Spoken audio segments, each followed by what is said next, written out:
ನಮಸ್ತೆ ವೀಕ್ಷಕರೇ, ಅಮೋಘ್ ವಾರ್ತೆಗಳಿಗೆ ಸ್ವಾಗತ. ನಾನು ಚಿತ್ರಾ ವಸಿಷ್ಠ. ಇದೀಗ ಮುಖ್ಯಾಂಶಗಳು. ಜಮೀನು ವಿಚಾರಕ್ಕೆ ಮಾತಿನ ಚಕಮಕಿ, ಕೊಲೆಯಲ್ಲಿ ಅಂತ್ಯಗೊಂಡ ಸಹೋದರರ ಜಗಳ.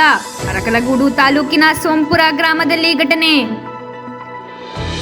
ಸಂಸ್ಕೃತಿ ಸಂಸ್ಕಾರ ಮೌಲ್ಯವನ್ನು ಉಳಿಸುವುದು ಇಂದಿನ ಪೀಳಿಗೆಗೆ ದೊಡ್ಡ ಸವಾಲು. ಅಪರ ಜಿಲ್ಲಾಧಿಕಾರಿ ವಿ ಮಂಜುನಾಥ್ ಹೇಳಿಕೆ. ಮತ್ತು ಚಿಕ್ಕಬಿಕ್ಕೋಡು ಗ್ರಾಮ ರಸ್ತೆ ಕಾಮಗಾರಿ ಕುರಿತು ಸುಳ್ಳು ಆರೋಪಕ್ಕೆ ಗ್ರಾಮಸ್ಥರಿಂದ ತಿರುಗೇಟು. ವಾರ್ತೆಗಳ ವಿವರ. ಪಿತ್ರಾರ್ಜಿತ ಆಸ್ತಿ ವಿವಾದಕ್ಕೆ ಶಿಕ್ಷಕ ಓರ್ವ ದಾಯಾದಿಯನ್ನು ಮಚ್ಚಿನಿಂದ ಕೊಚ್ಚಿ ಕೊಲೆಗೈದ ಘಟನೆ ಅರಕಲಗೂಡು ತಾಲೂಕಿನಲ್ಲಿ ನಡೆದಿದೆ. ತಾಲೂಕಿನ ಮಲ್ಲಿಪಟ್ಟಣ ಹೋಬಳಿ ಸೋಂಪುರ ಗ್ರಾಮದಲ್ಲಿ ಪಿತ್ರಾರ್ಜಿತ ಆಸ್ತಿ ವಿಚಾರವಾಗಿ ದಾಯಾದಿಗಳ ನಡುವೆ ಹೊಂದಾಣಿಕೆ ಮೂಡದೆ ಕಳೆದ 4 ವರ್ಷದ ಹಿಂದೆ ನ್ಯಾಯಾಲಯದ ಪ್ರಕರಣ ದಾಖಲಾಗಿತ್ತು. ಕಳೆದ 15 ದಿನಗಳ ಹಿಂದೆ ಶಿಕ್ಷಕ ರಾಜಶೇಖರ್ ಮತ್ತು ಕುಟುಂಬದವರು ಜಮೀನಿನಲ್ಲಿ ಬೆಳೆದ ಸಿಲ್ವರ್ ಮರಗಳನ್ನು ಕಡಿದು ಮಾರಾಟಕ್ಕೆ ಮುಂದಾಗಿದ್ದನ್ನು ವಿರೋಧಿಸಿ ದಾಯಾದಿ ದಯಾಕರ್ ಪೊಲೀಸ್ ಠಾಣೆ ದೂರು ನೀಡಿ ತಾತ್ಕಾಲಿಕವಾಗಿ ಪ್ರಕರಣ ಇತ್ಯರ್ಥ ಆಗುವವರೆಗೂ ಜಮೀನಿನಲ್ಲಿ ಬೆಳೆದ ಮರವನ್ನು ಮಾರಾಟ ಮಾಡುವುದು ಬೇಡ ಎಂದು ತಿಳಿಸಿದರು. ದಾಯಾದಿಗಳು ಠಾಣೆಯಲ್ಲಿ ಮಚ್ಚಳಕ್ಕೆ ಬರೆದು ಕೊಟ್ಟಿದ್ದರು. ಆದರೆ ಇಂದು ಬೆಳಗ್ಗೆ ಏಕಾಏಕಿ ಶಿಕ್ಷಕ ರಾಜಶೇಖರ್ ಮತ್ತು ಕುಟುಂಬಸ್ಥರು ಮರ ಕಡಿಯಲು ಮುಂದಾದ ಹಿನ್ನೆಲೆಯಲ್ಲಿ ಪ್ರಶ್ನಿಸಿದ ದಯಾಕರ್ರನ್ನು ಹಿಂದೆಯಿಂದ ಬಂದು ರಾಜಶೇಖರ್ ಮಚ್ಚಿನಿಂದ ಹಲ್ಲೆ ಮಾಡಿ ನಂತರ ಸೋದರರ ಸೋಮಶೇಖರ್ ಅವನಿಗೂ ಹಲ್ಲೆ ನಡೆಸಿದ್ದಾನೆ. ತೀವ್ರ ಹಲ್ಲೆಗೊಳಗಾದ ದಯಾಕರ್ ಅರಕಲಗೂಡು ಸಾರ್ವಜನಿಕ ಆಸ್ಪತ್ರೆಯಲ್ಲಿ ಚಿಕಿತ್ಸೆ ಫಲಕಾರಿಯಾಗದೆ ಅಸುನೀಗಿದರು. ಘಟನೆ ನಂತರ ಆರೋಪಿಯು ಸ್ಥಳದಿಂದ ಪರಾರಿಯಾಗಿದ್ದು ಅರಕಲಗೂಡು ಪೊಲೀಸ್ ಠಾಣೆಯಲ್ಲಿ ಹತ್ಯೆ ಪ್ರಕರಣ ದಾಖಲಾಗಿದ್ದು ಆರೋಪಿ ಬಂಧನಕ್ಕೆ ಪೊಲೀಸರು ಶೋಧ ಕಾರ್ಯವನ್ನು ಕೈಗೊಂಡಿದ್ದಾರೆ. ಆಸ್ತಿ ಕರೆಕ್ಟ್ ಡಿವೈಡ್ ಆಗಿಲ್ಲ ಅಂದ್ಬಿಟ್ಟು ಕೋರ್ಟಿಗೆ ಹಾಕಿದ್ದು. ಅದಿನ್ನೊಂದು 6 ತಿಂಗಳಲ್ಲಿ ಫುಲ್ ಕ್ಲಿಯರ್ ಆಗ್ಬೇಕಿತ್ತು. ಕೋರ್ಟ್ ಆಲ್ರೆಡಿ ಎಲ್ಲ ಇಯರಿಗೆಲ್ಲ ಮುಗಿಯಕ್ ಬಂದಿತ್ತು. ಅದು ಕೋರ್ಟಲ್ಲಿ ಸ್ಟೇ ಆರ್ಡರ್ ತಂದಿದ್ದು, ಮರ ಗಿಡ ಕಡಿಯಂಗಿಲ್ಲ ಅಂತೆಲ್ಲ ಸ್ಟೇ ಆರ್ಡರ್ ತಂದಿದ್ದು ಎಲ್ಲ ಆಗಿತ್ತು. ಲಾಸ್ಟ್ ವೀಕ್ ಪೊಲೀಸ್ ಕಡಿಯಕ್ ಬಂದಿದ್ರು, ನಾವು ಕಡಿಯಕ್ ಬಿಡ್ದಲೆ ಪೊಲೀಸಿಗೆ ಹೋಗಿ ಅವರೇ ಕಂಪ್ಲೇಂಟ್ ಕೊಟ್ಟಿದ್ರು. ಅರ್ಕ್ಲೋಡ್ SI ಗೆ ಕಂಪ್ಲೇಂಟ್ ಕೊಟ್ಟಿದ್ರು. ಅವರೇ ನಮಗೆ ಕರ್ಸಿದ್ರು. ಹೋಗ್ಬಿಟ್ಟು ನಾವು ಡಾಕ್ಯುಮೆಂಟ್ ಎಲ್ಲ ಕೊಟ್ಟು ಕೇಸ್ ಎಲ್ಲ ತರಿಸ್ಬಿಟ್ಟು ಕೊಟ್ಟು ಅವರೇ ಅವ್ರಿಗೆ ಬೈದ್ಬಿಟ್ಟು ಇನ್ ಕಡಿಯಂಗಿಲ್ಲ, ಇದು ಸಿವಿಲ್ ಕೇಸು ಕ್ಲಿಯರ್ ಆಗಿ ಬಂದೈತೆ, ನೀವು ಕಡಿಯಂಗಿಲ್ಲ ಅಂತೆಲ್ಲ ಹೇಳ್ಬಿಟ್ಟು ಕಳ್ಸಿದ್ರು. ಅವ್ರಿಗೂ ಅವ್ರು ಮಾಸ್ಟ್ರು ಸರ್, ಅವ್ರು ರಾಜಶೇಖರ ಅಂತ ಅವರು ಕೊಲೆ ಮಾಡಿರೋರು. ನಮ್ ತಾತನ ಅಣ್ಣನ ಮಗ, ನಂಗೆ ದೂರ ಹಂಗೆ ರಿಲೇಷನ್. ನಮ್ಮ ಅಪ್ಪನ ದೊಡ್ಡ ಅಣ್ಣ ತಮ್ಮದಿರು. ಹಂಗಾಯ್ತು ಸರ್. ಇವತ್ತು ಬೆಳಗ್ಗೆ ಅವ್ರು ಬಂದಿರಲಿಲ್ಲ, ಮಧ್ಯವರ್ತಿಗಳನ್ನ ಕಳ್ಸಿ ಒಂದು 15 ಜನನ ಕಳಿಸ್ತಾ ಇದ್ರು. ನಾನು ನಮ್ಮ ಅಪ್ಪಾಜಿ ಮೊದಲೇ ಹೋಗಿತ್ತು, ನಾನು ನಮ್ಮ ಚಿಕ್ಕಪ್ಪ ಆಮೇಲೆ ಹೋದು. ಆಗಿನ್ನೂ ಗಲಾಟೆ ಏನೂ ಆಗಿರ್ಲಿಲ್ಲ. ನಾನು ಹೋಗ್ಬಿಟ್ಟು ಎಲ್ಲ ಬಂದವರಲ್ಲ ಅಂದ್ಬಿಟ್ಟು ಪೊಲೀಸೇ ಎಲ್ಲರೂ ಎಲ್ಲ ತೀರ್ಮಾನ ಮಾಡಿ ಕಳ್ಸಿದ್ರಲ್ಲ ಅಂದ್ಬಿಟ್ಟು ನಾನು ಅರ್ಕ್ಲೋಡ್ ಪೊಲೀಸರಿಗೆ ಫೋನ್ ಮಾಡಿದೆ. ಅವರು ನಾನು ಬರ್ತೀನಿ, ಅಲ್ಲಿ ಏನೇನು ಆಯ್ತೈತೆಲ್ಲ ರೆಕಾರ್ಡ್ ಮಾಡ್ಕೊತಿರೋ ಅಂತ ನಂಗೆ ಹೇಳಿದ್ರು. ಅವ್ರು ಬರೋ ಅಷ್ಟೊತ್ತಿಗೆ ಇವರು ಈ ಕಡೆ ಎಲ್ಲ ಮಾತಾಡ್ತಿದ್ರು, ಹಿಂಗೆ ಗುಂಪು ಕಡ್ಕೊಂಡೆಲ್ಲ ಮಾತಾಡ್ತಿದ್ರು. ರಾಜಶೇಖರ ಅನ್ನೋನು ಮೇಷ್ಟ್ರು ಸೀದಾ ಬಂದಿದ್ದೆ ಗುಳ್ಳೆನರಿ ತರ ಹಿಂದ್ಗಡೆಯಿಂದ ಹೊಡೆದೇ ಬಿಟ್ಟ ಸರ್. ಕುತ್ತಿಗೆ ಕತ್ತಿ ಲಾಂಗಲ್ಲಿ ಇಲ್ಲಿಗೆ ಹೊಡೆದೇಟಿಗೆ ಒಂದೇ ಸಲ ನಮ್ಮ ಅಪ್ಪ ಅಲ್ಲೇ ಬಿದ್ದೋಯ್ತು ಸರ್. ಉಸ್ರೆ ಆಡ್ದಂಗೆ ಅರ್ಧ ಕಟ್ಟಾಗ್ಬಿಡ್ತು ಸರ್. ಅಲ್ಲೇ ಬಿದ್ದೆ ಹೋದ್ರು. ಒಂದೇ ಮಾತು ಮಗ ಅಂತ ಕರೆದ್ರು ಬಿಟ್ರೆ ಇನ್ನೊಂದು ಮಾತಾಡ್ಲಿಲ್ಲ ಸರ್. ಅಲ್ಲೇ ಬಿದ್ದೋದು. ಸಂಬಂಧಿ ಅದೇ ಜಮೀನು ಕೋರ್ಟ್ ಇದಾಗ್ಬೇಕಿತ್ತು. ಹಂಗಾಗಿ ಇನ್ನೊಂದು 6 ತಿಂಗಳಿಗೆಲ್ಲ ಸರ್ ಬರ್ಬೇಕಿತ್ತು, ಜಮೀನ್ ಕ್ಲಿಯರ್ ಆಗ್ಬೇಕಿತ್ತು. ಆ ದ್ವೇಷದಲ್ಲಿ ಬಂದು ಹೊಡೆದ್ಬಿಟ್ಟು ವಿದ್ಯಾರ್ಥಿಗಳಿಗೆ ಪಾಠ ಹೇಳ್ಕೊಡೋದು ಜಮೀನದು ನಮಗ್ ಬರ್ಬೇಕಿತ್ತು. ಪಿತ್ರಾರ್ಜಿತ ಆಸ್ತಿ ನಮ್ ತಾತಂಗ್ ಬರ್ಬೇಕಿತ್ತು. ನಮ್ ತಾತಂಗ್ ಕಮ್ಮಿ ಬಂದ್ಬಿಟ್ಟಿತ್ತು, ಬರೀ 3.5 ಎಕರೆ ಬಂದಿತ್ತು ಪಿತ್ರಾರ್ಜಿತ ಆಸ್ತಿ. ಅವ್ರ ಹತ್ರ ಒಂದು 12-13 ಎಕರೆ ಇತ್ತು. ಅವರೇ ಮಾಡ್ತಿದ್ದು. ಅದೆಲ್ಲ ಕ್ಲಿಯರ್ ಆಗ ನಾವು ಕೇಸ್ ಹಾಕಿದ್ದು 2022 ಅದು ಟೋಟಲ್ 20 ಎಕರೆ 19 ಎಕರೆನ ಬರುತ್ತೆ ಟೋಟಲ್. ಎಲ್ಲದು ಫುಲ್ ಎಲ್ಲ ಜಮೀನು ಟೋಟಲ್ ಎಷ್ಟೈತೆ ಅಷ್ಟೂ ಸಂಪಾಲಿಗೆ ಹಾಕಿದ್ದು. ಜಗಳ ಅಂದ್ರೆ ಅದೇ ಸರ್, ಕೇಸ್ ನಡೀತಿತ್ತು. ಮೊದ್ಲೇ ನಾವು ಸಂಬಂಧನೇ ಇರ್ಲಿಲ್ಲ, ಮಾತಾಡ್ತಿರ್ಲಿಲ್ಲ. ನಮಗೂ ಅವ್ರಿಗೂ ಕನೆಕ್ಷನ್ ಇರ್ಲಿಲ್ಲ. ನಾವು ದೂರ ಆಗ್ಬಿಟ್ಟಿದ್ದು, ಮಾತುಕತೆ ಏನು ಇರ್ಲಿಲ್ಲ. ಕೋರ್ಟ್ ಜಮೀನ್ ಹಾಕಿತ್ತು, ಹಂಗೆ ಕೇಸ್ ನಡೀತಿತ್ತು. ಅವರು ಕೋರ್ಟಿಗೆ ಬರೋರು, ನಾವು ಕೋರ್ಟಿಗೆ ಹೋಗೋ, ಎಲ್ಲ ಡಾಕ್ಯುಮೆಂಟ್ ಎಲ್ಲ ಆಗಿದ್ದು. ನಮ್ ಕಡೆ ಪಕ್ಕ ಬರುತ್ತೆ ಅಂತ ಅವ್ರಿಗೆಲ್ಲ ಗೊತ್ತಾಗೋಗಿತ್ತು.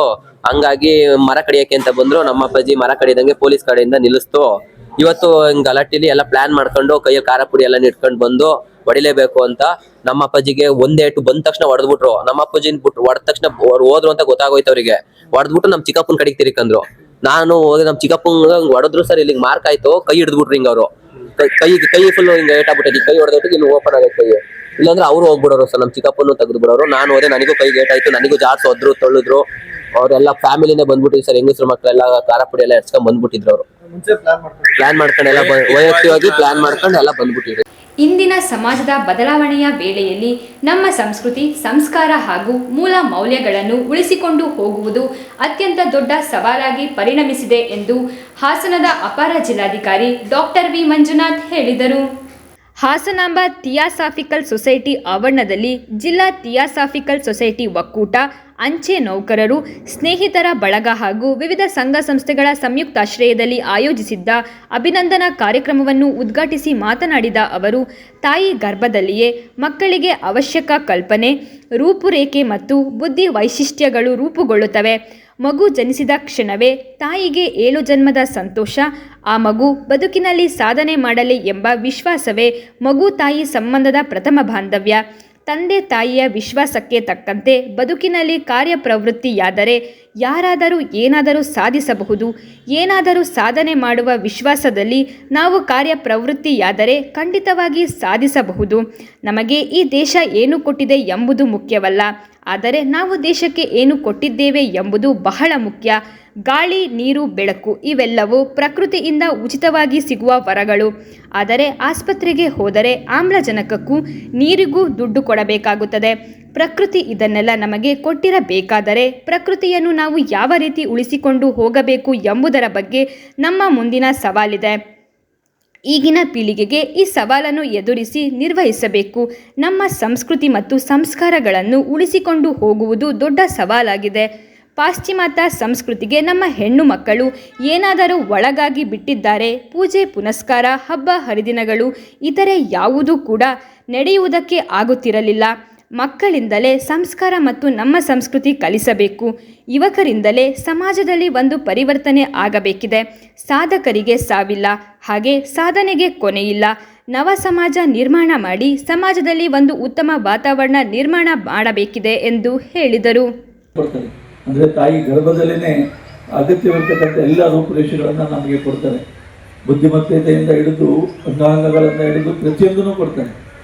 ಆ ಜನ್ಮದ ನಂತರ, ಜನ್ಮದ ಒಳಗೆ, ಜನ್ಮದ ನಂತರ ಪ್ರಪ್ರಥಮವಾಗಿ ತುಂಬ ಖುಷಿಯಾಗೋದಂದರೆ ತಾಯಿ ನಮಗೇನು ಜನ್ಮ ಕೊಡ್ತಾರಲ್ಲ ತಾಯಿ, ಆ ತಾಯಿಗೆ ಎಷ್ಟು ಖುಷಿ ಆಗುತ್ತೆ ಅಂದರೆ, ಆನಂದ ಆಗುತ್ತೆ ಅಂದರೆ, ಆ ಹೆರಿಗೆ ನೋವಿನಲ್ಲಿ ಹೇಳ್ತಾರೆ ಅದನ್ನು 7 ಜನ್ಮ ನೆನೆಸ್ಕೊಳ್ಳೋಷ್ಟು ನೋವನ್ನು ತಾಯಿ ಅನುಭವಿಸ್ತಾರೆ ಒಂದು ಮಗುಗೆ ಜನ್ಮ ಕೊಡಬೇಕಾದ್ರೆ.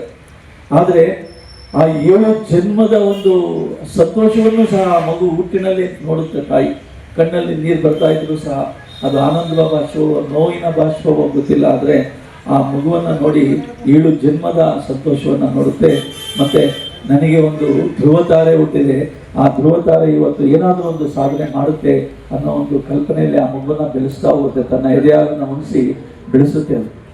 ಅದೇ ಥರ ನಾವೆಲ್ಲ ಹುಟ್ಟಿನಿಂದ ಯಾವುದು ಸಾಧನೆ ಮಾಡದೇ ಇದ್ರೂ ಸಹ ಈ ಬದುಕನ್ನು ಕಟ್ಟಿಕೊಂಡು ಆ ತಂದೆ ತಾಯಿಗೋಸ್ಕರ ಆದರೂ ಏನಾದರೂ ಒಂದು ಸಾಧನೆ ಮಾಡಬೇಕು ಅನ್ನೋ ಒಂದು ನಿರ್ಣಯ, ಅಂದರೆ ದೇವದೇಶದಿಂದ ಅಟಲ ವಿಶ್ವಾಸದಿಂದ ನಾವು ಕಾರ್ಯಪ್ರವೃತ್ತರೇ ಆದರೆ ಸಮಾಜಮುಖಿಯಾಗಿ ನಾವು ಯಾವ ಥರ ಕಾಲಾಚಾರವನ್ನು ಇವತ್ತು ಅವರು ಎಲ್ಲೇ ಇದ್ರೂ ಸಹ ತುಂಬ ಲವಲವಿಕೆಯಿಂದ, ಈ ವಯಸ್ಸಲ್ಲೂ ಸಹ ಲವಲವಿಕೆಯಿಂದ ಪ್ರತಿನಿತ್ಯ ತನ್ನ ಕರ್ಮ ಸಿದ್ಧಾಂತವನ್ನು ಮರೆಯದೆ ಎಲ್ಲರ ಜೊತೆನೂ ಒಡನಾಟ ಇಟ್ಕೊಂಡು ಮತ್ತು ಹಸನ್ಮುಖಿಯಾಗಿ ಅವ್ರನ್ನ ಯಾವತ್ತೂ ನಾವು ಆ ಮುಖಭಾವಗಳಲ್ಲಿ ಸಿಟ್ ಮಾಡ್ಕೊಳ್ಳೋದು ನೋಡಿಲ್ಲ. ಮತ್ತು ಅವರ ಪರಿವಾರದ ಜನಾಂಗ ಇರ್ಬೋದು, ಅವರ ಹಿಂಬಳಗ ಏನಿದೆ ಹಿಂದ್ಗಡೆ ಇರ್ತಕ್ಕಂಥ ಬೆನ್ನೆಲುಬಾಗಿ ಅವರೆಲ್ಲ ಅಷ್ಟೊಂದು ಹಸನ್ಮುಖಿಗಳಾಗಿ ಅವರಿಗೆ ಪ್ರೋತ್ಸಾಹವನ್ನು ಕೊಟ್ಟು ಅವ್ರನ್ನ ಈಗಲೂ ಸಹ ನೀನು ಮುಂದೆ ಇರು, ನೀನು ಮುಖಂಡ ಅಂತ ಹೇಳಿ ಅವರನ್ನು ಮುನ್ನಡೆಸುವಂಥ ವ್ಯಕ್ತಿತ್ವ ಆ ಕುಟುಂಬದಲ್ಲಿ ಬಂದಿರತಕ್ಕಂಥದ್ದು. ಅದೇ ಥರ ನಾವು ಅವರ ಬಳಗದಲ್ಲಿರ್ತಕ್ಕಂಥದ್ದು ನಿಜವಾಗ್ಲೂ ಆ ಭಗವಂತ ವಿಶ್ವಕರ್ಮ ಗುರುಗಳು ಕೊಟ್ಟಂಥ ನಮಗೆ ಒಂದು ಧನ್ಯತಾ ಭಾವನೆ ಅಂತ ನಾನು ಭಾವಿಸ್ತೇನೆ. ನಾವು ಯಾಕೆ ಸಾಧನೆಯನ್ನು ಮಾಡಬೇಕಾದ್ರೆ, ಯಾಕಂದರೆ ನಮಗೆ ಈ ದೇಶ ಏನು ಕೊಟ್ಟಿದೆ ಅನ್ನೋದು ಮುಖ್ಯ ಅಲ್ಲ, ಆದರೆ ನಾವು ದೇಶಕ್ಕೆ ಏನು ಕೊಡ್ತಾ ಇದ್ದೀವಿ ಅನ್ನೋದು ಬಹಳ ಮುಖ್ಯ. ಯಾಕಂದರೆ ಇವತ್ತು ಪರಿಸರ ನಮಗೆಲ್ಲನೂ ಕೊಟ್ಟಿದೆ. ಆಕ್ಸಿಜನ್ನಿಂದ ಹಿಡಿದು, ಆಮ್ಲಜನಕವನ್ನು ಹಿಡಿದು, ಬೆಳಕಿಂದ ಹಿಡಿದು, ನೀರನ್ನು ಫ್ರೀಯಾಗಿ ಕೊಡ್ತಾ ಇದೆ. ಅದೇ ಒಂದ್ಸಲಿ ನಾವು ಆಸ್ಪತ್ರೆಗೆ ಅಡ್ಮಿಟ್ ಆದರೆ ನಮ್ಗೆ ಗೊತ್ತಿದೆ ಆಮ್ಲಜನಕಕ್ಕೆ ಎಷ್ಟು ದುಡ್ಡು ಖರ್ಚಾಗುತ್ತೆ, ಅಲ್ಲಿ ನೀರು ಕುಡಿಯೋದಕ್ಕೂ ಖರ್ಚಾಗುತ್ತೆ, ಪ್ರತಿಯೊಂದಕ್ಕೂ ಖರ್ಚಾಗುತ್ತೆ. ಆದರೆ ಪ್ರಕೃತಿ ನಮಗೆ ಅದನ್ನೆಲ್ಲ ಕೊಟ್ಟಿರಬೇಕಾದ್ರೆ ಆ ಪ್ರಕೃತಿಯನ್ನು ನಾವು ಯಾವ ಥರ ಉಳಿಸ್ಕೊಂಡು ಹೋಗ್ಬೇಕು ಅನ್ನೋದು ಸಹ ನಮ್ಮ ಮುಂದೆ ಸವಾಲಿದೆ. ಅದರಲ್ಲೂ ಸಹ ಈಗಿನ ಪೀಳಿಗೆಗೆ ಆ ಒಂದು ಸವಾಲನ್ನು ಇದ್ದು ನಿಲ್ಲಿಸಿ ಮಾಡುವಂಥದ್ದು. ಅದ್ರ ಜೊತೆಗೆ ನಮ್ಮ ಸಂಸ್ಕೃತಿಯನ್ನು, ಸಂಸ್ಕಾರಗಳನ್ನು ಉಳಿಸ್ಕೊಂಡು ಹೋಗುವಂಥದ್ದು ಒಂದು ಸವಾಲು, ದೊಡ್ಡ ಸವಾಲು. ಇವತ್ತು ಏನಾದರೂ ನಮ್ಮ ಭಾರತೀಯತೆಯಲ್ಲಿ ಪಾಶ್ಚಿಮಾತ್ಯ ಒಂದು ಸೆಳೆತಕ್ಕೆ ನಮ್ಮ ಹೆಣ್ಣುಮಕ್ಳು ಏನಾದರೂ ಜಾಸ್ತಿ ಒಳಗಾಗ್ಬಿಟ್ಟಿದ್ರೆ ಇವತ್ತು ಯಾವುದೇ ಸಾಂಸ್ಕೃತಿಕ ಕಾರ್ಯಕ್ರಮಗಳು, ಹಬ್ಬ ಹರಿದಿನಗಳು, ಇನ್ನೊಂದು ಮತ್ತೊಂದು ಪೂಜೆ ಪುನಸ್ಕಾರಗಳು, ಹೋಮ ಹವನಗಳು ನಡೆಯೋದಕ್ಕೆ ಸಾಧ್ಯನೇ ಆಗ್ತಾ ಇರಲಿಲ್ಲ. ಈ ಒಂದು ಮಾಘ ಮಾಸ ಜಾಸ್ತಿ ಚಳಿ ಅಂತ ಹೇಳ್ತೀವಿ, ಇದರಲ್ಲೂ ಸಹ ಅವರು ತಣ್ಣೀರು ಸ್ನಾನ ಮಾಡಿಕೊಂಡು ಜಡೆಯಿಂದ ಗಂಗೆಯನ್ನು ಇಳಿಸ್ಕೊಂಡು ಪೂಜೆ ಪುನಸ್ಕಾರಗಳನ್ನು ನೇಮಿನಿಷ್ಠದೊಂದಿಗೆ ಸಂಸ್ಕಾರಗಳನ್ನು ಮಾಡ್ತಾರಲ್ಲ, ಅದು ಆ ಸಂಸ್ಕಾರ ಜೊತೆಗೆ ಮಕ್ಕಳಿಗೆ ಆ ಸಂಸ್ಕಾರವನ್ನು ಕಲಿಸ್ಕೊಡ್ತಾರಲ್ಲ, ಆ ಥರ ಇಂಥ ಕಾರ್ಯಕ್ರಮಗಳಿಗೆ ಹೆಚ್ಚಿನ ಸಂಖ್ಯೆಯಲ್ಲಿ ಯುವಕರು ಬರಬೇಕು ಆ್ಯಕ್ಚುಲಿ. ಯಾಕಂದರೆ ಈ ಮುಂದಿನ ಇಂದಿನ ಪ್ರಜೆಗಳೇ ಇಂದಿನ ಮಕ್ಕಳೇ ಮುಂದಿನ ಪ್ರಜೆಗಳಂತ ನಾವು ಏನು ಹೇಳ್ತೀವಿ, ಆ ನಿರ್ಧಾರನ ರೂಪಿಸುವಂಥದ್ದು ಇಂಥ ಕಾರ್ಯಕ್ರಮಗಳಲ್ಲಿ ಬಂದು ಒಂದು ವೇದಿಕೆಗಳಲ್ಲಿರ್ತಕ್ಕಂಥ ಒಂದು ರೂಪುರೇಷೆಗಳ ಜೊತೆಗೆ ಆ ದೇಶಗಳು ಕಾರ್ಯಕ್ರಮದ ದೇಶಗಳೇನಿದೆ ಅವರ ಒಂದು ಸಾಧನೆಗಳೇನಿದೆ ಏನಾದರೂ ನಮ್ಮ ಯುವಕರು ನೋಡಿದ್ದೇ ಆದರೆ, ಕಣ್ಣಾರೆ ಕಂಡಿದ್ದೇ ಆದರೆ ಈ ಸಮಾಜದ ಪರಿವರ್ತನೆ ತುಂಬ ಚೆನ್ನಾಗಾಗುತ್ತೆ. ಕಾರ್ಯಕ್ರಮದಲ್ಲಿ ಹಾಸನಾಂಬ ಥಿಯಾಸಾಫಿಕಲ್ ಸೊಸೈಟಿ ಅಧ್ಯಕ್ಷ doctor MR Chandrashekar, Ranganath Belavadi, Kalachar, Jagadish Ganganna, Srinivas, HK. Anand, Gangadhar Char, Santosh, Nataraju, Raghavendra Kumar, CD. Gurulingappa ಹಾಜರಿದ್ದರು. ಹಾಸನ ನಗರದ ಸರ್ಕಾರಿ ಕಲಾ ಕಾಲೇಜು ಆವರಣದಲ್ಲಿ ಮಾಜಿ ಸೈನಿಕರ ಸಂಘದ ಆಶ್ರಯದಲ್ಲಿ ಜಿಲ್ಲಾ ಮಟ್ಟದ ಕ್ರಿಕೆಟ್ ಪಂದ್ಯಾವಳಿಗೆ ಸಂಘದ ಗೌರವಾಧ್ಯಕ್ಷ ಬಿ. ದೊರೆರಾಜು ಚಾಲನೆ ನೀಡಿದರು. ಕಾರ್ಯಕ್ರಮದಲ್ಲಿ ಮಾತನಾಡಿದ ಅವರು, ಜಿಲ್ಲಾ ಮಾಜಿ ಸೈನಿಕರ ಸಂಘದಿಂದ ಇದೇ ಮೊದಲ ಬಾರಿಗೆ ಕ್ರಿಕೆಟ್ ಪಂದ್ಯಾವಳಿ ಆಯೋಜನೆಯಾಗುತ್ತಿದೆ. ಹಾಸನ ಜಿಲ್ಲೆಯ ಇತಿಹಾಸದಲ್ಲಿ ಇದೇ ಮೊದಲ ಬಾರಿಗೆ ಮಾಜಿ ಸೈನಿಕರು ಕ್ರೀಡಾ ಮೂಲಕ ಯುವಕರಿಗೆ ಹಾಗೂ ಸಾರ್ವಜನಿಕರಿಗೆ ಪ್ರೇರಣೆ ನೀಡಲು ಮುಂದಾಗಿದ್ದಾರೆ. ಕ್ರಿಕೆಟ್ ಭಾರತದಲ್ಲಿ ಕೇವಲ ಕ್ರೀಡೆ ಅಲ್ಲ, ಸಂಭ್ರಮ, ಏಕತೆ ಮತ್ತು ಸಹೋದರತ್ವದ ಸಂಕೇತವಾಗಿದೆ. ದೇಶದ ಮಟ್ಟದಿಂದ ಅಂತಾರಾಷ್ಟ್ರೀಯ ಮಟ್ಟದವರೆಗೂ ಭಾರತ ಕ್ರಿಕೆಟ್ ಮೂಲಕ ಅನನ್ಯ ಸಾಧನೆ ಮಾಡಿದೆ. ನಿವೃತ್ತ ಯೋಧರು ಇದೇ ಉತ್ಸಾಹದಲ್ಲಿ, ಆದರೆ ಶಾಂತಿಯುತ ಹಾಗೂ ಸಹೋದರ ಭಾವದಿಂದ ಆಟವಾಡಬೇಕು. ಈ ಕ್ರೀಡೆಯಿಂದ ಮುಂದಿನ ದಿನಗಳಲ್ಲಿ ವಿವಿಧ ಕ್ರೀಡೆಗಳನ್ನು ಆಯೋಜಿಸಲು ಇದು ಒಂದು ಮೆಟ್ಟಿಲು ಆಗಲಿದೆ. ಒಟ್ಟು 8 ತಂಡಗಳು ಪ್ರತಿ ತಾಲೂಕಿನಿಂದ ಭಾಗವಹಿಸಿರುವುದು ಹರ್ಷದ ವಿಷಯ. ಮಾಜಿ ಸೈನಿಕರು ತಮ್ಮ ಸೇವಾ ದಿನಗಳಲ್ಲಿ ದೇಶದ ಗಡಿಗಳಲ್ಲಿ ತೋರಿದ ಶಿಸ್ತಿನಂತೆ ಮೈದಾನದಲ್ಲಿಯೂ ಸಹ ಶಿಸ್ತು ಮತ್ತು ಸೌಹಾರ್ದತೆ ಕಾಪಾಡಬೇಕು. ಯೋಧರ ಜೀವನವೇ ಶಿಸ್ತಿನ ಶಾಲೆಯಾಗಿದ್ದು, ಇದೇ ಗುಣಗಳು ಇಂದು ಕ್ರೀಡಾ ಮೈದಾನದಲ್ಲಿಯೂ ಸಾರ್ವಜನಿಕರಿಗೆ ಮಾದರಿಯಾಗಬೇಕಿದೆ ಎಂದು ಹೇಳಿದರು. ನಮ್ಮ ಹಾಸನ ಜಿಲ್ಲೆಯ ಮಾಜಿ ಸೈನಿಕರ ಪ್ರಪ್ರಥಮ ಕ್ರಿಕೆಟ್ ಪಂದ್ಯಾವಳಿ ಈ ದಿವಸ ನಾವು ಪ್ರಾರಂಭ ಮಾಡಿದ್ದೀವಿ. ನಮ್ಮ ಹಾಸನದ ಮಾಜಿ ಸೈನಿಕರ ಇತಿಹಾಸದಲ್ಲೇ ಇದು ಮೊದಲನೇ ಬಾರಿ ನಡೀತಾ ಇರೋದು. ನಾವು ಯಾಕೆ ಇದು ಮಾಡ್ತಾಯಿದ್ದೀವಿ ಅಂತಂದರೆ, ನಮ್ಮ ಯಂಗ್ ಜನ್ರೇಷನ್ನು, ನಿಮ್ಮ ಮಕ್ಕಳು ಮತ್ತು ಪಬ್ಲಿಕ್ಕಲ್ಲಿ ಇದೊಂದು ಸ್ಫೂರ್ತಿದಾಯಕವೆದ್ದು ಮತ್ತು ಒಂದು ಮನೋರಂಜನೆಯಾಗಿ ನಾವು ಮುಂದಿನ ಪೀಳಿಗೆಗೆ ಒಂದು ಮಾದರಿಯಾಗಿರೋಣ ಅಂತ ಒಂದು ಸ್ಟೆಪ್ಪನ್ನು ತಗೊಂಡಿದ್ದೀವಿ. ಕ್ರಿಕೆಟ್ ನಮ್ಮ ದೇಶದಲ್ಲಿ ಇದೊಂದು ಬಹಳ ಒಂದು ಉತ್ಸುಕತೆಯಿಂದ ಪ್ರತಿಯೊಬ್ಬರು ನೋಡುವ ಮತ್ತು ಆಡುವ ಒಂದು ಆಟವಾಗಿ ಬೆಳೆದಿದೆ. ಪ್ರಪಂಚದಲ್ಲಿ ಮತ್ತು ವಿಶ್ವದಲ್ಲಿ ಇದೊಂದು ಕ್ರಿಕೆಟ್ನಲ್ಲಿ ನಮ್ಮ ದೇಶ ಅದ್ಭುತ ಸಾಧನೆ ಮಾಡಿದೆ ಅಂತ ಎಲ್ಲರಿಗೂ ಗೊತ್ತಿದೆ. ಮೆನ್ಸ್ ಆಗಲಿ ವುಮೆನ್ಸ್ ಆಗಲಿ ಎಲ್ಲ ಫಾರ್ಮೇಟಲ್ಲೂ ಸಹ ನಾವು ಚಾಂಪಿಯನ್ ಆಗಿ ಮುಂದೆ ಬಂದಿದ್ದೀವಿ. ಮುಂದಿನ ಪೀಳಿಗೆ ಚೆನ್ನಾಗಿರಲಿ. ನೀವು ಈ ಟೂರ್ನಮೆಂಟನ್ನ ಎಲ್ಲರೂ ಉತ್ಸಾಹದಿಂದ ಸಹೋದರ ರೀತಿಯಲ್ಲಿ ಆಟ ಆಡಿ ಪಬ್ಲಿಕ್ಕಿಗೆ ಒಂದು ಮಾದರಿಯಾಗಿ ತೋರಿಸಿ, ನಾವು ದೇಶ ಸೇವೆ ಮಾಡಿರೋರು ಅಲ್ಲಿ ಎಷ್ಟು ಡಿಸಿಪ್ಲಿನ್ ಆಗಿದ್ದೀವಿ ಅದೇ ರೀತಿ ಇಲ್ಲೂ ಡಿಸಿಪ್ಲಿನ್ ಆಗಿರಿ. ಅದು ನಮಗೆ ಒಂದು ಏನು ಹೇಳ್ತಾರೆ, ಒಂದು ಯುನೈಟ್ ಆಗಿ ಮುಂದೋಗಕ್ಕೆ ಒಂದು ಫೌಂಡೇಶನ್ ನಮಗಿದು. ಮುಂದಿನ ದಿನಗಳಲ್ಲಿ ನಾವು ವಾಲಿಬಾಲ್ ಅಥವಾ ಬೇರೆ ಬೇರೆ ರೀತಿಯಲ್ಲಿ ಎಲ್ಲ ಕ್ರೀಡೆಗಳನ್ನು ಸಹ ನಾವು ಟೂರ್ನಮೆಂಟ್ ಮಾಡೋಕ್ಕೆ ಆಯೋಜನೆ ಮಾಡೋಣ. ನಮ್ಮದು ಬೆಳೀತಾ ಇರೋ ಸಂಘ, ನಮ್ಮ ಸಂಘ ಬೆಳೆದ ವರ್ಷಕ್ಕೊಮ್ಮೆ 45 ವರ್ಷಗಳೇ ಆಗಿವೆ.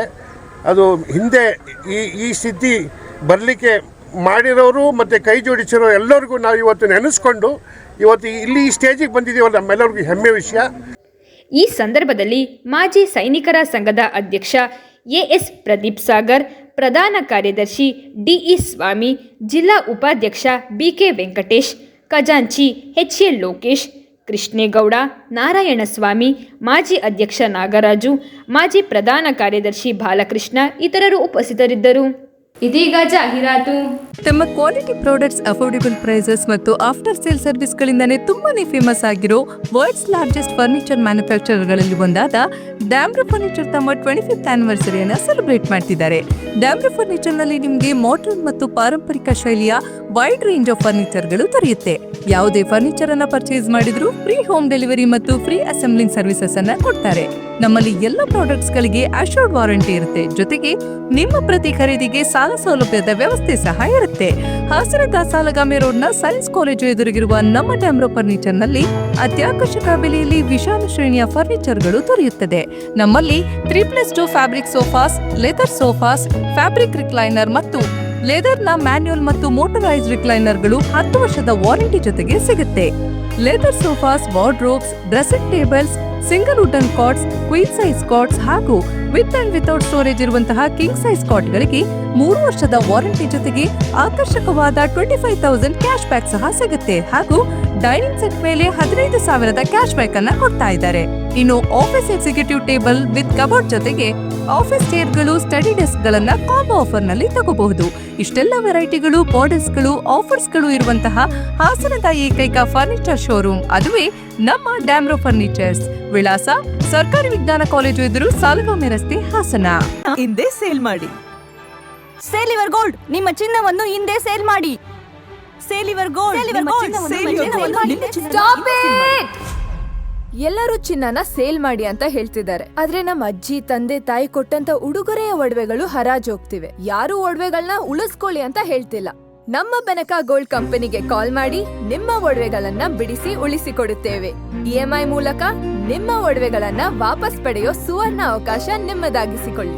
ನಿಮ್ಮ ನೆಮ್ಮದಿಯ ನಾಳೆಗಾಗಿ ಕಾಲ್ ಬೆನಕಾ ಗೋಲ್ಡ್ ಕಂಪನಿ 6366 111 999.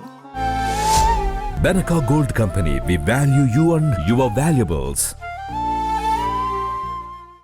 ದಕ್ಷಿಣ ಭಾರತದ ಹೆಸರಾಂತ ನಂಬರ್ 1 ಹಾಗೂ ನಂಬಿಕೆಗೆ ಅರ್ಹವಾದ ನಮ್ಮ ಬೆನಕಾ ಗೋಲ್ಡ್ ಕಂಪನಿಯು ನೀವು ಅಡ ಇಟ್ಟ ಚಿನ್ನವನ್ನು ಬಿಡಿಸಿಕೊಡುವುದಲ್ಲದೆ ಉಳಿಸಿಕೊಳ್ಳಲು ಸಹಕರಿಸುತ್ತದೆ. ಚಿನ್ನಕ್ಕೆ ಚಿನ್ನದಂತ ಬೆಲೆ ಬೇಕೆ? ಕಾಲ್ Benaka gold company 6366 111 999. Benaka Gold Company, we value you and your valuables. ಯಾವತ್ತು ಮರೆಯಲ್ಲ. ನಾನು ಚಿಕ್ಕವನಾಗಿದ್ದಾಗ ಹುಟ್ಟದಬ್ಬ ಅಂದ್ರೆ ಚಾಕ್ಲೇಟ್. ಜೊತೆಯಾಗಿದ್ದರೆ ಎಲ್ಲರೂ ಸಿಹಿಯಾದ ಸಂಭ್ರಮ, ಖುಷಿ ಇದ್ದರೆ ಎಲ್ಲೆಲ್ಲೂ ಪ್ರತಿದಿನವೂ ಸಡಗರವು. Camco Chocolates, spreading. ಹಾಸನದ ಪ್ರತಿಷ್ಠಿತ ಆಸ್ಪತ್ರೆಗಳಲ್ಲಿ ಒಂದಾದ ಸಹ್ಯಾದ್ರಿ ಮಲ್ಟಿ ಸ್ಪೆಷಾಲಿಟಿ ಆಸ್ಪತ್ರೆ ನಿಮ್ಮ ಆರೈಕೆಗೂ ಮೀರಿ ಒಂದು ನಂಬಿಕೆ ಎಂಬ ಧ್ಯೇಯೋದ್ದೇಶದೊಂದಿಗೆ ಮುನ್ನಡೆಯುತ್ತಿದೆ. ಹಾಸನದ ನಂಬರ್ 1 ಮೂತ್ರಪಿಂಡ ಶಾಸ್ತ್ರಜ್ಞ ಮತ್ತು ಕಸಿ ವೈದ್ಯರಾದ ಡಾಕ್ಟರ್ ಪವನ್ ಎಂ ರವರ ಸಾರಥ್ಯದಲ್ಲಿ ಜಿಲ್ಲೆಯಲ್ಲಿಯೇ ಏಕೈಕ ಚಾರ್ಕೋಲ್ ಡಯಾಲಿಸಿಸ್ ಚಿಕಿತ್ಸೆಯ ಸೌಲಭ್ಯವು ನಮ್ಮ ಆಸ್ಪತ್ರೆಯಲ್ಲಿ ಮಾತ್ರ ಲಭ್ಯ. ಡಾಕ್ಟರ್ ಹಬೀಬ್ ಉರ್ ರೆಹಮಾನ್ ಕನ್ಸಲ್ಟೆಂಟ್ ಫಿಸಿಷಿಯನ್ ಮತ್ತು ಮಧುಮೇಹ ತಜ್ಞರಾಗಿ ಸೇವೆ ಸಲ್ಲಿಸುತ್ತಿದ್ದು ಅಪಾರ ಜನರ ಮೆಚ್ಚುಗೆ ಗಳಿಸಿರುತ್ತಾರೆ. ಡಾಕ್ಟರ್ ಭಾರತಿ ರಾಜಶೇಖರ್ ಪ್ರಸೂತಿ ಮತ್ತು ಸ್ತ್ರೀರೋಗ ತಜ್ಞರು ಹಾಗೂ ಡಾಕ್ಟರ್ ಪ್ರತೀಕ್ಷಾ ವಿಜಯ್ ಪ್ರಸೂತಿ ಮತ್ತು ಸ್ತ್ರೀರೋಗ ತಜ್ಞರಾಗಿದ್ದು ಇವರೆಲ್ಲರ ಅತ್ಯುತ್ತಮವಾದ ಚಿಕಿತ್ಸಾ ಸೌಲಭ್ಯದೊಂದಿಗೆ ಸಹ್ಯಾದ್ರಿ ಮಲ್ಟಿ ಸ್ಪೆಷಾಲಿಟಿ ಆಸ್ಪತ್ರೆಯು ಕಾರ್ಯನಿರ್ವಹಿಸುತ್ತಿದೆ. ನಮ್ಮ ಆಸ್ಪತ್ರೆಯಲ್ಲಿ ನರರೋಗ, ಮೂಳೆ ತಜ್ಞರು, cancer, ENT, urologist, gastroenterology, trauma centre, general surgeon, hi tech modular operation theatre, MICU ಮತ್ತು NICU ಸೌಲಭ್ಯಗಳು ನಮ್ಮ ಆಸ್ಪತ್ರೆಯಲ್ಲಿ ಲಭ್ಯವಿವೆ.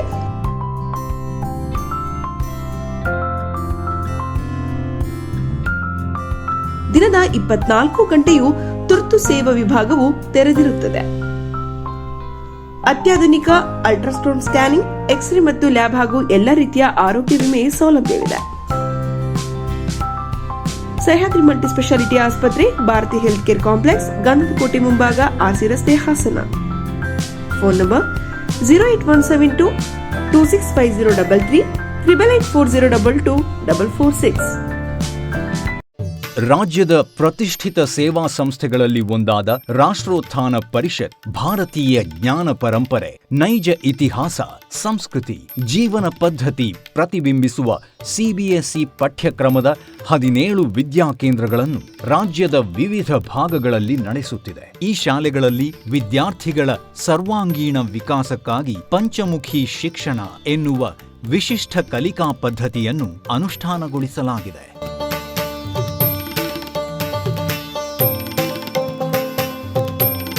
ಹಾಸನದಲ್ಲಿ ಕಾರ್ಯನಿರ್ವಹಿಸುತ್ತಿರುವ ರಾಷ್ಟ್ರೋತ್ಥಾನ ವಿದ್ಯಾಕೇಂದ್ರವು ಗುಣಮಟ್ಟದ ಶಿಕ್ಷಣವನ್ನು ವಿದ್ಯಾರ್ಥಿಗಳಿಗೆ ಖಾತರಿಪಡಿಸುತ್ತದೆ. ಬನ್ನಿ, ನಿಮ್ಮ ಮಗುವನ್ನು ಹಾಸನದ ರಾಷ್ಟ್ರೋತ್ಥಾನ ವಿದ್ಯಾಕೇಂದ್ರದಲ್ಲಿ ನೋಂದಾಯಿಸಿ ಭಾರತೀಯತೆಯ ಸ್ಪರ್ಶದೊಂದಿಗೆ ಗುಣಮಟ್ಟದ ಶಿಕ್ಷಣವನ್ನು ಪಡೆಯುವ ಅವಕಾಶವನ್ನು ನಿಮ್ಮ ಮಗುವಿಗೆ ಕಲ್ಪಿಸಿ. ನೋಂದಣಿ ಪ್ರಕ್ರಿಯೆ ಪ್ರಾರಂಭವಾಗಿದೆ. ಬೆಳ್ಳಿಯ ಆಭರಣಗಳ ಮತ್ತು ಬೆಳ್ಳಿ ವಸ್ತುಗಳ ಎಕ್ಸ್ಕ್ಲೂಸಿವ್ ಶೋರೂಮ್, ಮೊಟ್ಟ ಮೊದಲ ಪ್ರತ್ಯೇಕ ಬೆಳ್ಳಿ ಆಭರಣಗಳ ಭಂಡಾರ ವಿಜಯ್ ಸಿಲ್ವರ್ ಪ್ಯಾಲೇಸ್. ನಮ್ಮಲ್ಲಿ ಎಲ್ಲ ಮಾದರಿಯ 92.5 ಹಾಲ್ಮಾರ್ಕ್ನ ಬೆಳ್ಳಿಯ ಆಭರಣಗಳು ದೊರೆಯುತ್ತವೆ. ಗೋಲ್ಡ್ ಪ್ಲೇಟೆಡ್ ಆಂಟಿಕ್ ನೆಕ್ಲೆಸ್ಗಳು, ಜುಮುಕಿಗಳು, ಸೊಂಟದ ಡಾಬುಗಳು, ಟೆಂಪಲ್ ಡಿಸೈನ್ ಬಳೆಗಳು, ತೋಡುಬಂದಿಗಳು, ಎಮರಾಲ್ಡ್ ವಸ್ತುಗಳು, ಪ್ರತಿನಿತ್ಯ ಹೊಸ ಡಿಸೈನ್ಗಳು ಇಲ್ಲಿ ಲಭ್ಯವಿದೆ. ದೇವರ ವಿಗ್ರಹಗಳು, ಬೆಳ್ಳಿಯ ದೀಪಗಳು, ಬೆಳ್ಳಿ ತಟ್ಟೆ, ಬೆಳ್ಳಿ ಚೊಂಬು, ಪೂಜಾ ಸಾಮಗ್ರಿಗಳು, ಬೆಳ್ಳಿಯ ದೇವರ ಮಂಟಪಗಳು ದೊರೆಯುತ್ತವೆ. Vijay silver palace, Subhash square, Devigere circle, Hassan. Contact 9060133333.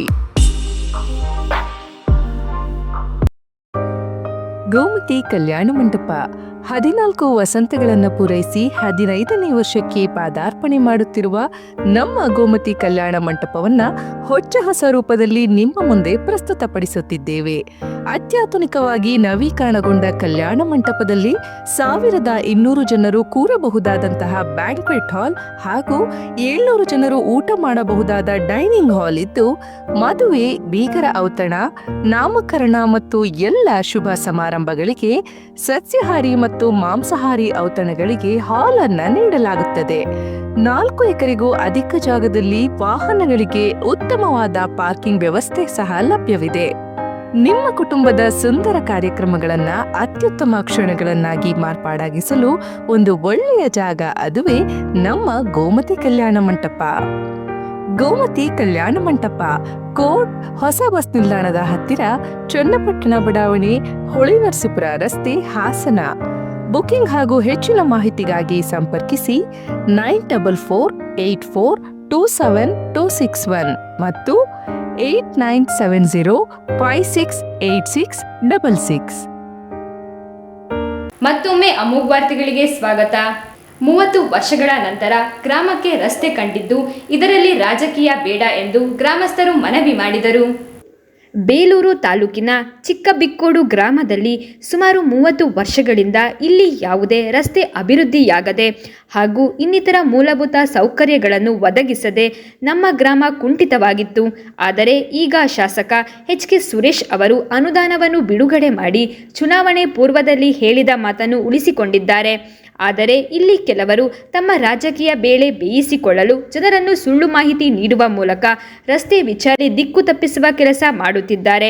ಈಗಾಗಲೇ ಕಾಂಕ್ರೀಟ್ ರಸ್ತೆ ಗುಣಮಟ್ಟದಲ್ಲಿ ಮಾಡಿದ್ದು, ಇನ್ನು ಉಳಿದಿರುವಂತಹ ರಸ್ತೆಯನ್ನು ಮಾಡಿಕೊಡುವುದಾಗಿ ಭರವಸೆ ನೀಡಿರುವುದಲ್ಲದೆ ವಿದ್ಯುತ್ ಹಾಗೂ ಬಾಕ್ಸ್ ಚರಂಡಿ, ದೇವಾಲಯಕ್ಕೆ ಹೆಚ್ಚಿನ ಅನುದಾನ ನೀಡುವುದಾಗಿ ಭರವಸೆ ನೀಡಿದ್ದು, ಈ ರಸ್ತೆ ಕಾಮಗಾರಿ ಕುರಿತಾಗಿ ಕೆಲವು ಕಾಂಗ್ರೆಸ್ ಮುಖಂಡರು ಮಾಡಿರುವ ಆರೋಪಗಳು ಇದು ಸುಳ್ಳು ಮತ್ತು ರಾಜಕೀಯ ಪ್ರೇರಿತವಾಗಿದೆ ಎಂದು ಗ್ರಾಮಸ್ಥರು ಹೇಳಿದರು.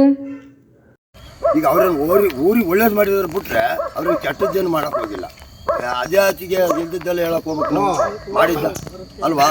ಈಗ ಒಂದು ಬಾವಿ ಒಂದು ಬಿದ್ದೋಯ್ತು, ಅದೊಂದು ರೆಡಿ ಮಾಡಿಕೊಡ್ತೀನಿ ಅಂತ ಹೇಳಿದ್ದಾರೆ. ನೋಡೋಣ ಅದು ಹೆಂಗೆ ಮಾಡ್ತಾರೆ.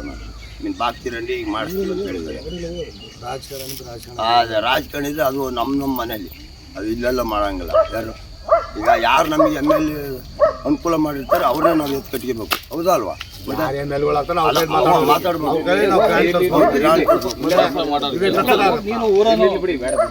ಈ ಸಂದರ್ಭದಲ್ಲಿ ಗ್ರಾಮ ಪಂಚಾಯಿತಿ ಮಾಜಿ ಸದಸ್ಯ ಮಾರಯ್ಯ, ಗ್ರಾಮಸ್ಥರಾದ ಚಂದ್ರಯ್ಯ, ಹೂವಯ್ಯ, ಈರಪ್ಪ, ಉಮೇಶ್, ಮಲ್ಲೇಶ್, ದೊರೆಯಪ್ಪ, ಮಹೇಶ್, ಪುಟ್ಟಮ್ಮ, ಜಯಮ್ಮ, ಜವರಮ್ಮ ಇತರರು ಇದ್ದರು. ಹಾಸನ ನಗರದ ಆರ್ಸಿ ರಸ್ತೆಯ ನೀಲಕಂಠೇಶ್ವರ ಸಮುದಾಯ ಭವನದಲ್ಲಿ 2 ದಿನಗಳ ಕಾಲ ನಡೆದ ಉಚಿತ ಆರೋಗ್ಯ ತಪಾಸಣಾ ಶಿಬಿರ ಭಾನುವಾರ ಯಶಸ್ವಿಯಾಗಿ ಅಂತ್ಯಗೊಂಡಿತು. ವೇದಭಾರತಿ ಹಾಗೂ ನೀಲಕಂಠೇಶ್ವರ ಸಮುದಾಯ ಭವನ ಇವರ ಸಹಯೋಗದೊಂದಿಗೆ ಆಯೋಜಿಸಿದ್ದ ಶಿಬಿರದಲ್ಲಿ 450ಕ್ಕೂ ಹೆಚ್ಚು ಜನರು ಭಾಗವಹಿಸಿ ಆರೋಗ್ಯ ತಪಾಸಣೆ, ಸಲಹೆ ಹಾಗೂ ಔಷಧೋಪಚಾರಗಳನ್ನು ಪಡೆದರು. ಇದೇ ವೇಳೆ ಡಾಕ್ಟರ್ ಹೆಗಡೆ ಮಾಧ್ಯಮದೊಂದಿಗೆ ಮಾತನಾಡಿ, ಈ ಶಿಬಿರದಲ್ಲಿ ಚರ್ಮ ಸಂಬಂಧಿತ ಕಾಯಿಲೆಗಳು, ಲಿವರ್ ಸಮಸ್ಯೆಗಳು, ಎಸಿಡಿಟಿ ಪ್ರಕರಣಗಳು ಹೆಚ್ಚಾಗಿ ಕಂಡುಬಂದಿವೆ. ಎಲ್ಲರಿಗೂ ಉಚಿತ ಸಮಾಲೋಚನೆ ಹಾಗೂ ಉತ್ತಮ ಗುಣಮಟ್ಟದ ಔಷಧಿಗಳನ್ನು ನೀಡಲು ಸಾಧ್ಯವಾಯಿತು. ಮುಂದಿನ ದಿನಗಳಲ್ಲಿ 2 ತಿಂಗಳಿಗೆ ಒಮ್ಮೆ ಇಂತಹ ಶಿಬಿರಗಳನ್ನು ಹಮ್ಮಿಕೊಳ್ಳುವಂತೆ ಜನರಿಂದ ಒತ್ತಾಯ ಬಂದಿದೆ ಎಂದು ಹೇಳಿದರು. ಹಾಸನದಲ್ಲಿ ನಿನ್ನೆ ಹಾಗೂ ಇವತ್ತು ಶನಿವಾರ ಹಾಗೂ ಭಾನುವಾರ ಉಚಿತ ಸಂದರ್ಶನ ಶಿಬಿರವನ್ನು ಏರ್ಪಡಿಸಿದ್ದೆವು.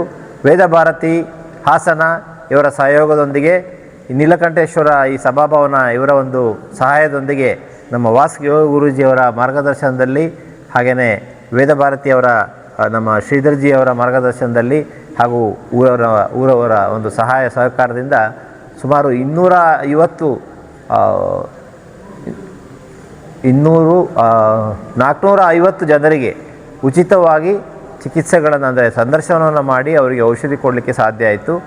ಸೊ ಈ ಒಂದು ಸಂದರ್ಭದಲ್ಲಿ ಅನೇಕ ಥರದ ಮುಖ್ಯವಾಗಿ ಇಲ್ಲಿ ಚರ್ಮದ ಕಾಯಿಲೆಗಳು, ಈ ಹಾಸನ ಭಾಗದಲ್ಲಿ ಚರ್ಮದ ಕಾಯಿಲೆಗಳು ಹಾಗೆಯೇ ಲಿವರ್ಗೆ ಸಂಬಂಧಪಟ್ಟಂಥ ಕಾಯಿಲೆಗಳು, ಹೆಚ್ಚಾಗಿ ಎಸಿಡಿಟಿ ಇದೆಲ್ಲ ಜಾಸ್ತಿ ಇತ್ತು. ಇದಕ್ಕೆಲ್ಲ ಸರಿಯಾದಂಥ ಔಷಧ ಉಪಚಾರದ ಮಾರ್ಗದರ್ಶನ ನೀಡಲಿಕ್ಕೆ ಸಾಧ್ಯ ಆಯಿತು.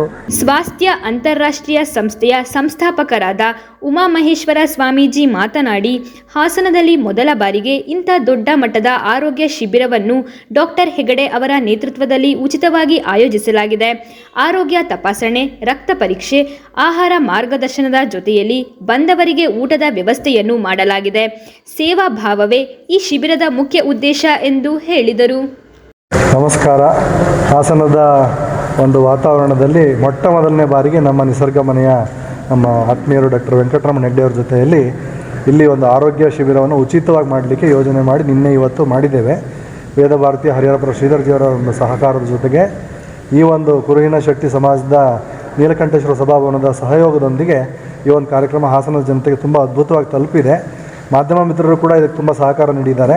ಮತ್ತು ಇದೇ ರೀತಿ ಸಾರ್ವಜನಿಕರು ಉಪಯೋಗ ಆಗುವಂಥ ಉಚಿತ ಶಿಬಿರವನ್ನು ಇಲ್ಲಿ ಉಚಿತ ತಪಾಸಣೆ, ರಕ್ತ ಪರೀಕ್ಷೆ ಜೊತೆಗೆ ಆಹಾರ ಮಾರ್ಗದರ್ಶನ, ಔಷಧ ಚಿಕಿತ್ಸೆ ಇವೆಲ್ಲವನ್ನು ಕೊಡೋದ್ರ ಜೊತೆಗೆ ಒಂದಷ್ಟು ಬಂದವರಿಗೆ ಎಲ್ರಿಗೂ ತೊಂದರೆ ಆಗಬಾರ್ದು ಅಂತ ಊಟೋಪಚಾರವನ್ನು ಕೂಡ ಮಾಡಿಕೊಂಡು ಎಲ್ರಿಗೂ ಒಂದು ಸೇವಾ ಭಾವನೆಯಿಂದ ಈ ಕಾರ್ಯಕ್ರಮವನ್ನು ನಾವು ನಮ್ಮ ಡಾಕ್ಟರ್ ವೆಂಕಟರಮಣ ಹೆಗ್ಡೆಯವ್ರ ಜೊತೆಗೆ ಮಾಡಿದ್ದೇವೆ. ವೇದಭಾರತಿ ಸಂಯೋಜಕ ಹಾಗೂ ಪತಂಜಲಿ ಪ್ರಾಂತ್ಯ ಯಜ್ಞ ಪ್ರಮುಖರಾದ ಹರಿಹರಪುರ ಶ್ರೀಧರ್ ಮಾತನಾಡಿ, ನಾವು ಸಿರಸಿಯ ನಿರ್ಗಮ ಮನೆ ಆಸ್ಪತ್ರೆಯಲ್ಲಿ ಆರೋಗ್ಯದ ಮಹತ್ವ, ಆಹಾರವೇ ಔಷಧಿ ಎಂಬ ಸಂದೇಶವನ್ನು ಅನುವಾದಿಸಿದ್ದೇವೆ. ಅದೇ ಸೇವೆಯನ್ನು ಹಾಸನದ ಜನತೆಗೆ ತಲುಪಿಸುವ ಉದ್ದೇಶದಿಂದ ಈ ಶಿಬಿರವನ್ನು ಆಯೋಜಿಸಿದ್ದೇವೆ. ದೇಹವನ್ನು ಆರೋಗ್ಯವಾಗಿಡಲು ಜೀವನ ಶೈಲಿ, ಆಹಾರ ಮತ್ತು ನಿಯಮಿತ ಅಭ್ಯಾಸಗಳು ಅತ್ಯಂತ ಮುಖ್ಯ. ಡಾಕ್ಟರ್ ಹೆಗಡೆ ಅವರು ನೀಡಿದ ಮಾರ್ಗದರ್ಶನ ಜನರಲ್ಲಿ ಜಾಗೃತಿ ಮೂಡಿಸಿದೆ ಎಂದು ಹೇಳಿದರು. 2 ದಿವಸದಿಂದ ಡಾಕ್ಟರ್ ಹೆಗ್ಡೆಯವರ ಮಾರ್ಗದರ್ಶನದಲ್ಲಿ ಅತ್ಯಂತ ಯಶಸ್ವಿಯಾಗಿ ಒಂದು ಆರೋಗ್ಯ ಶಿಬಿರ ನಡೆದಿದೆ ಅಂತ ನನಗೆ ತುಂಬ ಸಮಾಧಾನ ಇದೆ. ಇವಾಗ 1 ತಿಂಗಳ ಕೆಳಗಡೆ ನಾನು ಅವರ ನಿಸರ್ಗ ಮನೆಯ ಆಸ್ಪತ್ರೆಗೆ ಹೋಗಿದ್ದೆ, ವೆಲ್ನೆಸ್ ಸೆಂಟರ್ಗೆ ಹೋಗಿದ್ದೆ. ಅಲ್ಲಿ ನನಗೆ ತುಂಬ ಅಟ್ರಾಕ್ಟ್ ಆಗಿದ್ದೆ ಯಾವುದು ಅಂತ ಹೇಳಿದರೆ ಆಹಾರವೇ ಔಷಧಿ. ಇದು ನನ್ನನ್ನು ಸೆಳೀತು, ಡಾಕ್ಟ್ರನ್ನ ಹಾಸನಕ್ಕೆ ಬರೋ ಮಾಡಿತು. ನನಗೆ ಜನರಲ್ಲಿ ತುಂಬ ನಾನು ರಿಕ್ವೆಸ್ಟ್ ಕೂಡ ಮಾಡ್ಕೊಳ್ತೀನಿ, ನಮ್ಮ ಆಹಾರ ವಿಹಾರ, ನಮ್ಮ ದೈನಂದಿನ ಜೀವನ ಇದು ಬಹಳ ಮುಖ್ಯ. ಆಮೇಲೆ ಔಷಧಿ ಉಳಿದಿದ್ದೆಲ್ಲ ಎಲ್ಲ ಶರೀರ ಕೆಟ್ಟಾಗ ಔಷಧಿ ಎಲ್ಲ ಬೇಕಾಗುತ್ತೆ ಹೊರತು ಶರೀರ ಚೆನ್ನಾಗಿ ಉಳಿಬೇಕಾದ್ರೆ ಈ ನಮ್ಮ ಆರೋಗ್ಯ ಭಾಗ್ಯನ ನಾವೇ ಕಾಪಾಡಿಕೊಳ್ಬೇಕು. ಅದಕ್ಕೆ ಡಾಕ್ಟರ್ ಹೆಗ್ಡೆಯವರು ಒಳ್ಳೆ ಮಾರ್ಗದರ್ಶನ ಮಾಡಿದ್ದಾರೆ. ಈ ಸಂದರ್ಭದಲ್ಲಿ ಜಿಲ್ಲಾ ಶಿಕ್ಷಕರ ಸಂಘದ ಅಧ್ಯಕ್ಷೆ ಚೈತ್ರ ನಾಯಕರಹಳ್ಳಿ, ಕಸಪ ಮಾಜಿ ಅಧ್ಯಕ್ಷ ನಾಯಕರಹಳ್ಳಿ ಮಂಜೇಗೌಡ, ಕಾರ್ಯದರ್ಶಿ ನಟರಾಜ್, ನಿಸರ್ಗ ಸೆಂಟರ್ನ ಪ್ರವೀಣ್ ಸೇರಿದಂತೆ ಅನೇಕ ಗಣ್ಯರು ಉಪಸ್ಥಿತರಿದ್ದರು. ಕೊನೆಯಲ್ಲಿ ಮತ್ತೊಮ್ಮೆ ಮುಖ್ಯಾಂಶಗಳು. ಜಮೀನು ವಿಚಾರಕ್ಕೆ ಮಾತಿನ ಚಕಮಕಿ, ಕೊಲೆಯಲ್ಲಿ ಅಂತ್ಯಗೊಂಡ ಸಹೋದರರ ಜಗಳ. ಅರಕಲಗೂಡು ತಾಲೂಕಿನ ಸೋಂಪುರ ಗ್ರಾಮದಲ್ಲಿ ಘಟನೆ. ಸಂಸ್ಕೃತಿ ಸಂಸ್ಕಾರ ಮೌಲ್ಯವನ್ನು ಉಳಿಸುವುದು ಇಂದಿನ ಪೀಳಿಗೆಗೆ ದೊಡ್ಡ ಸವಾಲು. ಅಪರ ಜಿಲ್ಲಾಧಿಕಾರಿ ವಿ ಮಂಜುನಾಥ್ ಹೇಳಿಕೆ. ಮತ್ತು ಚಿಕ್ಕಬಿಕ್ಕೋಡು ಗ್ರಾಮ ರಸ್ತೆ ಕಾಮಗಾರಿ ಕುರಿತು ಸುಳ್ಳು ಆರೋಪಕ್ಕೆ ಗ್ರಾಮಸ್ಥರಿಂದ ತಿರುಗೇಟು. ಮುಂದಿನ ವಾರ್ತಾ ಸಂಚಿಕೆಯೊಂದಿಗೆ ಮತ್ತೆ ಭೇಟಿಯಾಗೋಣ. ವಂದನೆಗಳು.